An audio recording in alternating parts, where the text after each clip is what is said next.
en la pelvis. El encajamiento puede suceder en las mamás que son nulíparas desde las 38 semanas antes de desencadenar el trabajo de parto.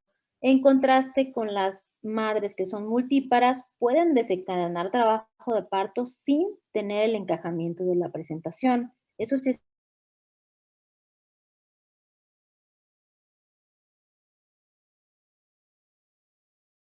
si una paciente en trabajo de parto y tiene 5, vaya, no. En las multíparas no se la presentación pélvica o cefálica. Y esto generalmente sucede en las mamás que tienen alguna comorbilidad, como polidramnios, alguna distosia de una parte blanda, refiriéndome al feto. Entonces sí tiene que ser como la evaluación integral de los fetos de forma biparietal. O sea, bebé se va a encajar de esta forma si es el polo cefálico. Vamos a hablar de lo normal en una presentación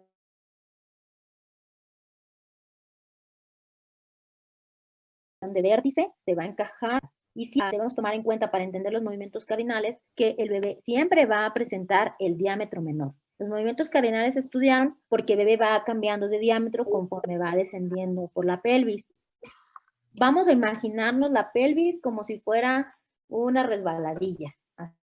Así, una resbaladilla donde el bebé tiene que irse como un tobogán, donde el bebé tiene que ir modificando sus diámetros y modificando su postura para poder descender sobre ese tobogán.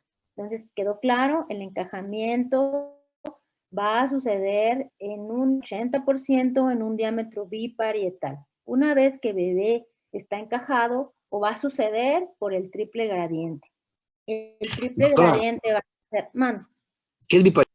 Ah, Dios. El cráneo tiene dos parietales, uno derecho y uno izquierdo, ¿sí o no? Cuando lo vemos aquí, es más fácil.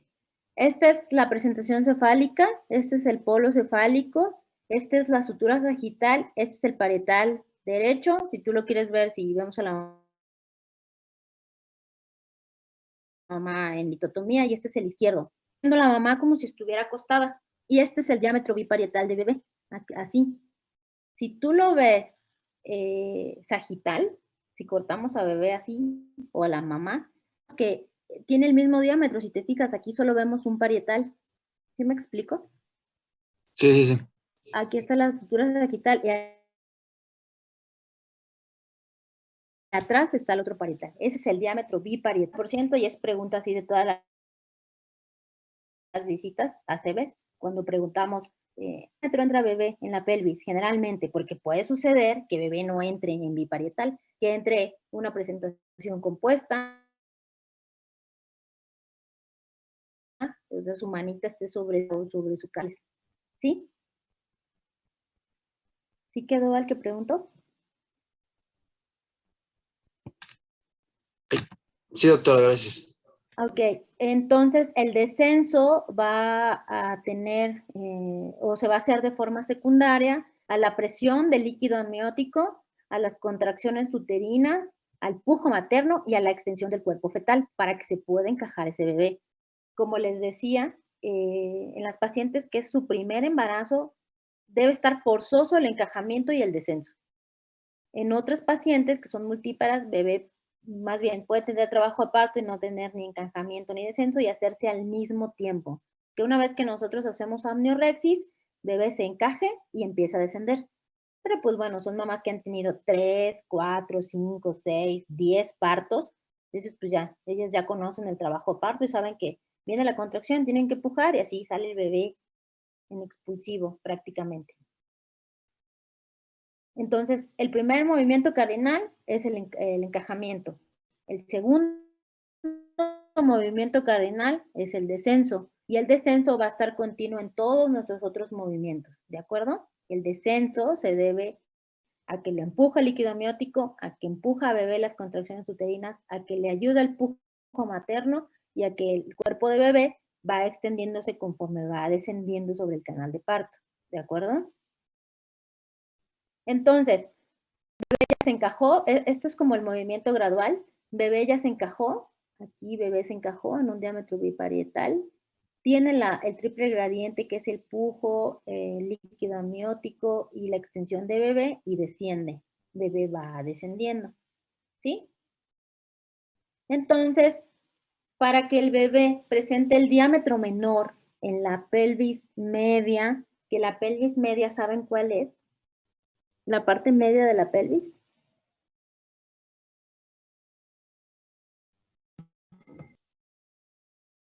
¿Alguno? ¿Sabes cuál es la pelvis media? Que es equivalente al segundo plano de Hodge, segundo, tercer plano de Hodge, y en la ¿Las espinas císticas? casi. No se llaman nísticas, ¿o sí?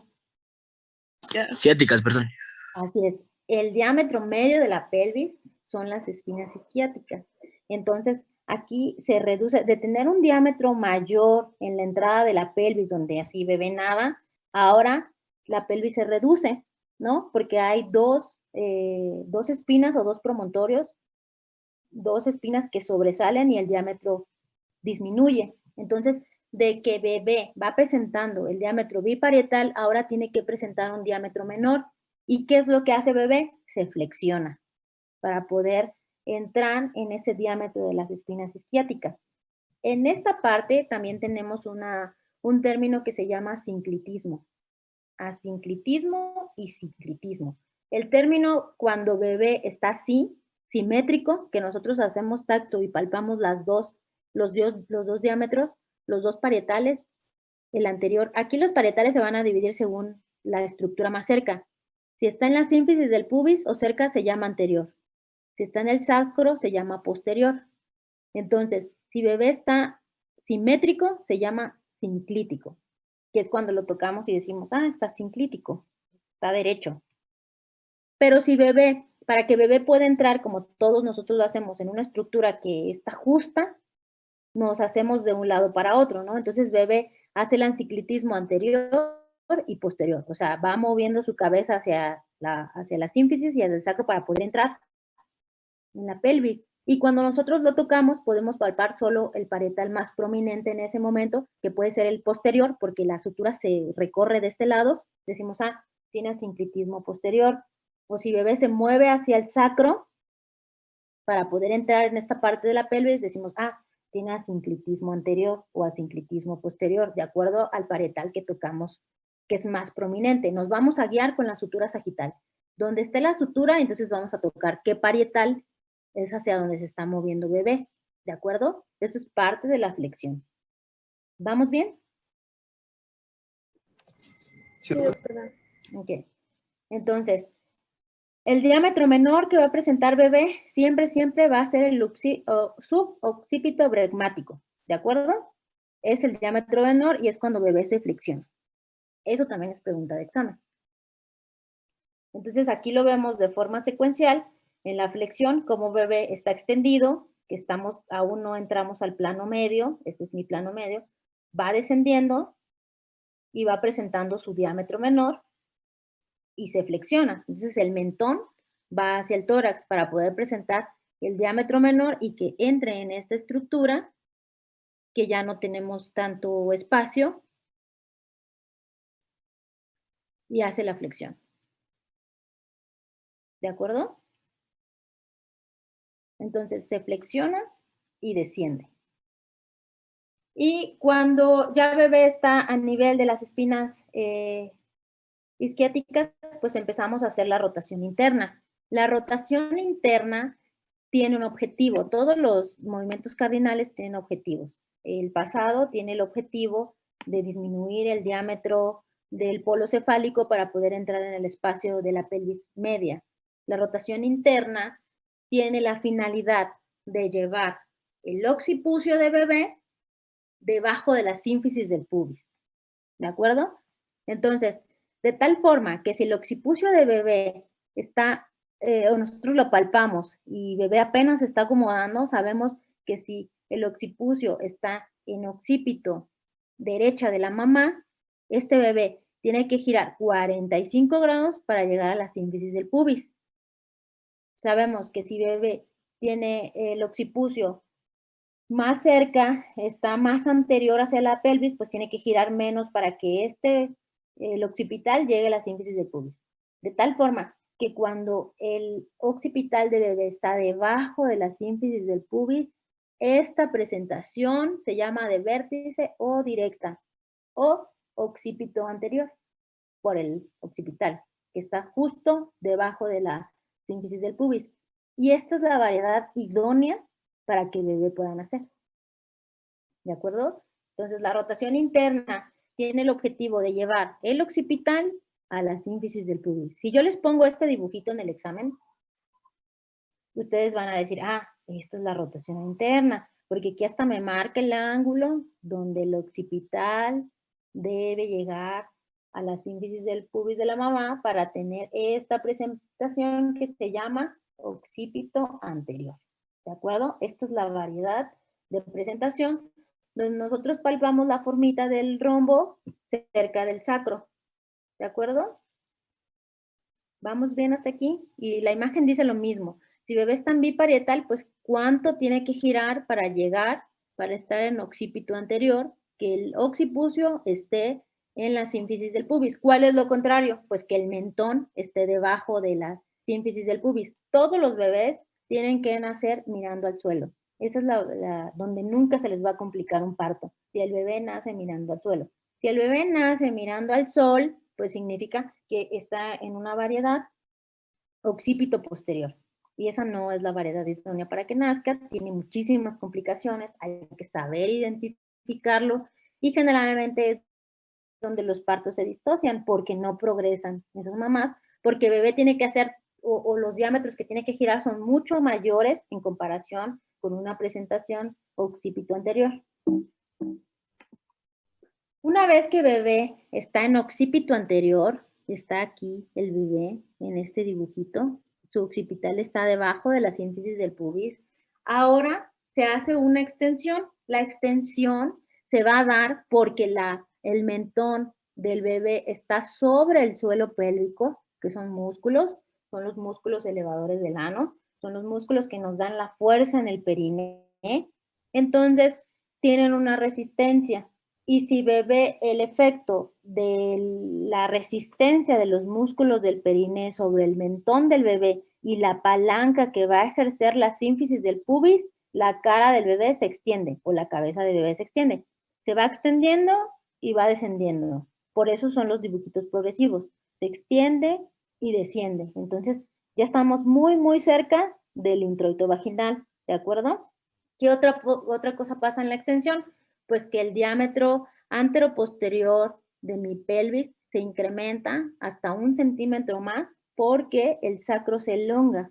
Esto por la relaxina, porque la cabecita de bebé lo empuja y entonces es cuando nosotros vemos cómo se empieza a ampliar el introito vaginal.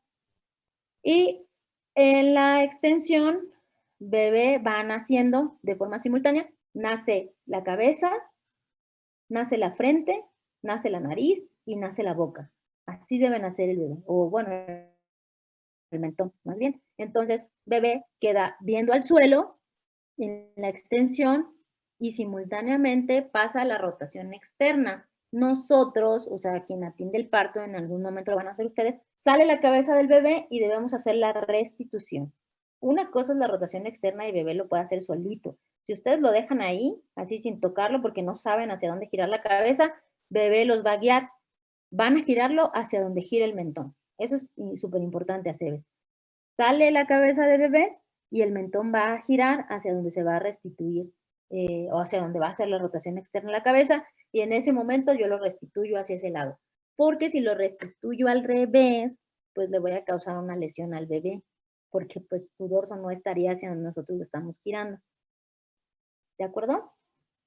¿Vamos bien, cadetes? Sí, doctora. Okay.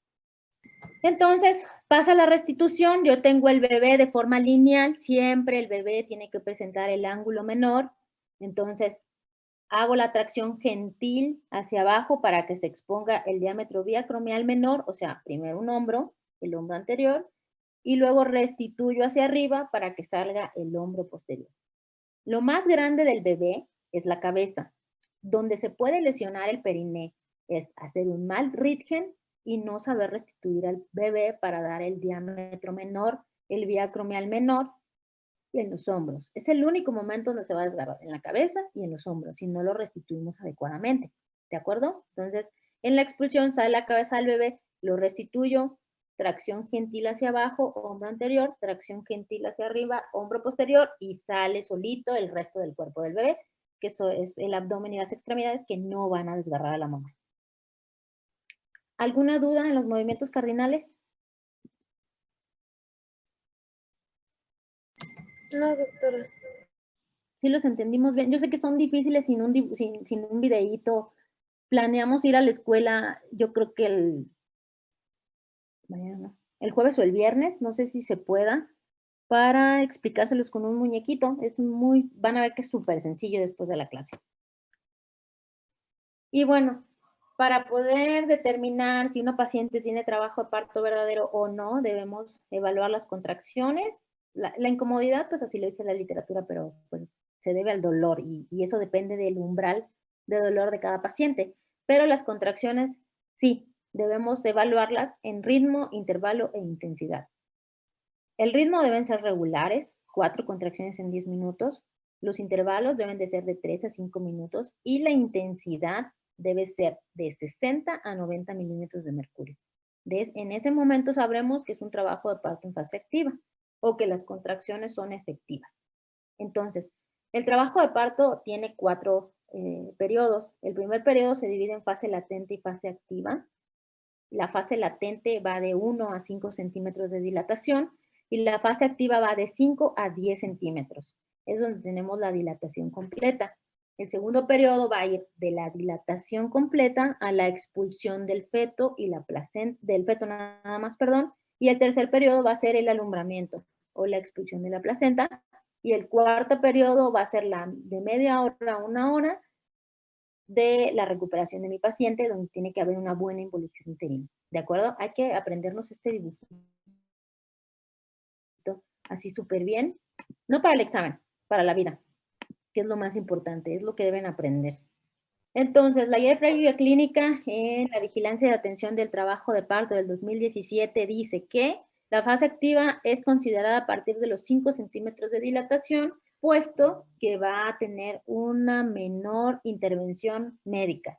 Entre más intervención médica tenga una paciente en trabajo de parto, mayor la probabilidad de la distosia. Sobre todo si somos no tan hábiles para la inducción y conducción del trabajo de parto. Entonces, si ustedes están solitos algún día en su internado y esa paciente no tiene ninguna comorbilidad, las contracciones son irregulares y tiene 3 a 4 centímetros, se puede ir a su casa y regresar a posterior a otra revaloración de 6 a 8 horas, ¿de acuerdo? Y eso es un punto de buena práctica, es una recomendación de la guía de práctica clínica. Es importante que sepan que existe un índice de Bishop. El índice de Bishop nos va a servir para decidir si esa paciente debe tener maduración cervical o es candidata a la inducción del trabajo de parto. Y generalmente nosotros la evaluamos todas las pacientes que ingresan a tococirugía para inducción o conducción del trabajo de parto deben tener calculada el índice de Bishop. Y de esta forma dar un plan de qué le vamos a hacer. Y nos vamos a basar en la dilatación cervical, el borramiento, la altura de la presentación. Aquí lo marca como los planos del LINF, no los planos de Hodge, que los vamos a ver en la siguiente clase. Van a ver cuál es la diferencia, que son similares. El que a ustedes se les facilite explicar o así presentárselos al ginecólogo, y la consistencia del cuello uterino. De acuerdo a esto, si tiene más de 6 puntos mi paciente, es candidata a conducción del trabajo de parto. Si es menor a 6, es candidata a maduración, a inducción del trabajo de parto. En los periodos clínicos, pues ya se los dije, el primer periodo donde se va a dividir en latente y activa, el segundo periodo que va de los 5 centímetros hasta los 10, el tercero del alumbramiento y el cuarto, pues el puerperio inmediato, la primera hora, la hora de oro, para saber si esa paciente va a tener hemorragia o no. Los criterios diagnósticos para tener, bueno, esto se los voy a dar en distosia porque si no se me van a confundir. Esto tampoco. ¿Qué es normal? Un periodo expulsivo es normal, depende si o no tienen analgesia obstétrica. Si tienen analgesia obstétrica podemos tener un periodo expulsivo de 2 horas, con analgesia. Si no tienen analgesia obstétrica, 1 hora de periodo expulsivo, más de 1 hora, es indicación necesaria o hacer alguna otra técnica de acuerdo al plano donde esté el bebé. Que es súper importante en el trabajo aparte, y jamás se les debe olvidar. ¿Cuándo escuchar la frecuencia cardíaca del bebé? Si nosotros tenemos la oportunidad de tener un registro cardiotocográfico aquí, como en este hospital, ustedes lo han visto, todas las pacientes se les hace un registro cardiotocográfico, sin embargo, no está indicado en todas. Hay pacientes de alto riesgo que sí deben estar monitorizadas y otras que solo se deben monitorizar cada turno o cada hora. Sin embargo, si es una paciente en trabajo de parto en fase activa y está en periodo expulsivo, ese bebé tiene que escucharse cada 5 minutos, aunque se cansen, porque si no, ese bebé tiene alto riesgo de óbito fetal, o sea, sobre todo si tiene un periodo expulsivo prolongado, porque pues por cada contracción hay una disminución del flujo placentario y por lo tanto del oxígeno de ese bebé. ¿Cuándo hacer o no hacer la episiotomía? Las guías lo recomiendan. No se debe hacer episiotomía de forma, pues a todas las pacientes. Sí se debe evaluar cada paciente, se debe evaluar cuánto mide cada periné, el tamaño del bebé, la edad gestacional del bebé, si ha tenido partos o no ha tenido partos. ¿Cuál es la mejor episiotomía? Pues la que no se hace.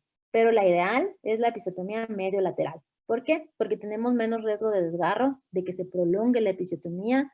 Es más dolorosa la episiotomía medio lateral en comparación con la media. Sin embargo, pues es más, los protege a ustedes de no desgarrar a esa paciente y a ella de no tener una incontinencia fecal o una dispareunia crónica. Entonces, si hay que hacerle episiotomía a una paciente, media lateral, derecha o izquierda, en la que más se acomode. Incluso ya hasta hay tijeras que así como para dummies, que hasta viene el ángulo en el que la deben hacer. Ustedes deben aprender con las dos, con las tijeras que son ya hechas para el epicio y con las normales. ¿Cuándo valorar un perine? Eso lo vamos a ver definitivamente en la práctica. Desgraciadamente ni van, y si van, van así horas. Pero pues bueno, esperemos que pronto puedan tener una práctica más continua. Y sí, está recomendado, sí, muchísimo, si no tiene ninguna comorbilidad del bebé, si lloró y respiró al nacer, el pinzamiento tardío del cordón umbilical, porque va a favorecer la hemoglobina fetal y a nosotros nos ayuda o disminuye el riesgo de hemorragia obstétrica. Si todo está bien, si el parto fue superautóxico, bebé lloró, respiró al nacer, nosotros no nos percatamos de ningún sangrado normal, sí podemos tener pinzamiento tardío. Sin embargo, obvio, va a estar contraindicado si haya alguna asfixia de bebé, si salió hipotónico, no lloró, no respiró, o si tuvimos un trabajo de parto difícil, si vemos que se desgarró la señora y es un sangradero, pues no, se pinza, se corta y se pasa al pediatra. Lo del alumbramiento yo creo que lo vamos a ver en la disocia del trabajo parto, porque sí es algo. ¿Alguna duda hasta aquí? ¿Dudas, niños, dudas?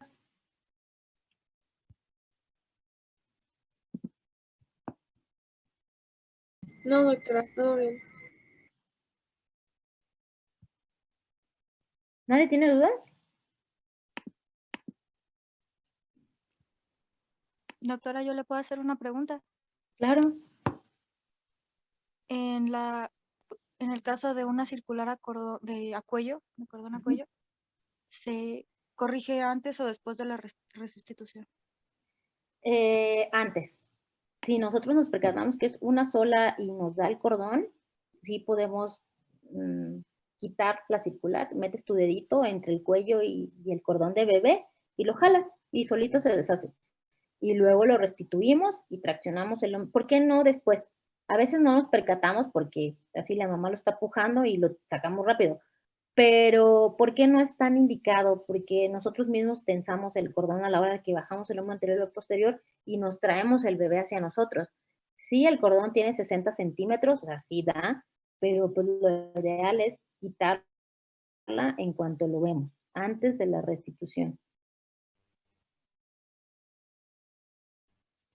No, pues no. Les voy a mandar la presentación con Angélica. Se la voy a enviar a ella para que le estudie. Tienen que salir muy bien en este parcial, niños, porque es solo un tema. Entonces lo tienen que dominar así, súper bien para el examen, para que les vaya muy bien y todos puedan exentar. No queremos que nuestra materia sea como algo que así súper difícil o que por eso se queden más tiempo de sus vacaciones. Esto no lo hago para que ustedes salgan bien. Lo hago para que vean que ginecología y obstetricia no va a entorpecer su graduación ni su pase al siguiente semestre. Sin embargo, ustedes tienen que entender que tienen que estudiar. O sea, las clases son un plus. Sí, todos quisiéramos siempre tener clases, pero si no tenemos clase deben darle importancia y leer. Porque si ustedes no leen antes de las clases, pues nunca van a tener dudas, niños, porque se van a quedar con lo que yo digo y eso es muy malo para la vida. En algún momento ustedes van a querer hacer residencia, lo que quieran, no gineco, lo que quieran, pero van a ver que todo saliendo de la escuela y enfrentándose a la vida real es autodidacta, incluso para el ENAR. Entonces, tienen que leer, porque... Man, Yo tengo una pregunta. Escuché un término de trabajo de parto estacionario. sí, eso lo vamos a ver en distosia, pero te lo adelanto. Cuando se termina el trabajo de parto es cuando pasan más de 2 horas sin progresión de la dilatación. En el contexto de una mujer nulípara o multípara. Por ejemplo, una paciente que está en trabajo de parto activo, que tiene 5 de dilatación y pasan más de 2 horas y tiene 5 de dilatación. Entonces, tú diagnosticas trabajo de parto que no está progresando y tomas una acción. Ya sea, si esa paciente no tiene oxitocina, le inicias la oxitocina. Si no tiene amniorexis, le haces amniorexis, la hidratas y la vuelves a evaluar en 2 horas. Si en 2 horas no incrementó la dilatación, probablemente hay una distosia fetal, o la pelvis es insuficiente, o no tiene suficiente líquido amniótico, o algo está pasando con ese bebé o con esa mamá, y por eso no progresa la dilatación, y es indicación de cesárea. Ok, gracias. Bueno, entonces les envío la presentación, niños. La siguiente clase yo creo que la vemos el jueves, por eso solo serían 2 o 3 clases, y para que la lean y se pongan a leer algún artículo o algo, y haya más dudas y quede todo así súper bien. ¿De acuerdo? Sí, doctora. Muchas gracias. Bueno, nos vemos. Gracias, doctora. Gracias, doctora. Buenas noches. Gracias. Buenas noches. Bye.